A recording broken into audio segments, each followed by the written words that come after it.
Hi friends, welcome to our channel. 'Pyaar Prema Kalyanam' 2 hours 6 minutes run టైమ్‌తో నెట్‌ఫ్లిక్స్‌లో తెలుగులో streaming అవుతోంది భయ్యా. ఇదొక రొమాంటిక్ కామెడీ ఫ్యామిలీ డ్రామా మూవీగా చెప్పొచ్చు. అడల్ట్ కంటెంట్ ఏం లేదు. ఫ్యామిలీతో చూడొచ్చు. మరి మూవీ ఎలా ఉందో తెలుసుకోబోయే ముందు మన ఛానల్‌ని కాస్త సబ్స్క్రైబ్ చేసి కొంచెం సపోర్ట్ ఇవ్వండి భయ్యా. నచ్చితే లైక్ చేయండి. మూవీ చూసాక నాకైతే ఓకే, ఓకే అనిపించింది భయ్యా.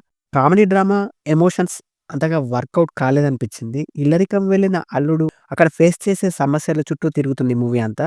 ఇంతకీ కథ విషయానికొస్తే, ఎలెన్ దుబాయ్‌లో ఉద్యోగం వదిలేసి ఒక మంచి అమ్మాయిని ప్రేమించి పెళ్లి చేసుకోవాలనే కోరికతో ఇండియాకు వస్తాడు. అయితే తండ్రి తెచ్చిన సంబంధాన్ని కాదని ఒక మోడ్రన్‌గా ఉన్న అమ్మాయిని ప్రేమించి పెళ్లి చేసుకుంటాడు. అతడి లైఫ్ ఎలా టర్న్ అయింది? ఎలాంటి సమస్యలు వచ్చాయి? చివరికి ఏం జరిగింది? అనేదే స్టోరీ. స్టోరీ కాన్సెప్ట్ బాగానే ఉన్నా ఎగ్జిక్యూషన్ చాలా స్లోగా, లాగ్‌గా అనిపించింది. చాలా వరకు ప్రిడిక్టబుల్‌గానే అనిపించింది భయ్యా.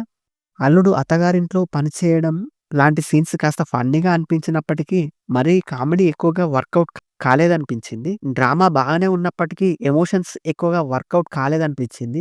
ఫస్ట్ హాఫ్ లవ్ డ్రామాతో సాగితే, సెకండ్ హాఫ్ ఫ్యామిలీ డ్రామాగా సాగుతుంది. ఇంకా క్లైమాక్స్ ప్రిడిక్టబుల్‌గా అనిపించింది. బ్యాక్‌గ్రౌండ్ మ్యూజిక్ బావుంది. తెలుగు డబ్బింగ్ కూడా బావుంది. 1, 2 సాంగ్స్ వినడానికి పర్లేదనిపిస్తాయి. యాక్టింగ్ విషయానికొస్తే, ఎలెన్ ఇంకా సాన్వి నటన చాలా బాగా అనిపించింది. సాన్వి పవి పాత్రకు తగ్గ రోల్‌లో చాలా ఎనర్జిటిక్‌గా నటించారు. అత్త పాత్రలో రాధిక గారి నటన ఈ మూవీకి ప్లస్‌గా చెప్పొచ్చు. యోగి బాబు గారి కామెడీ ఎక్కువగా వర్కౌట్ కాలేదనే చెప్పాలి.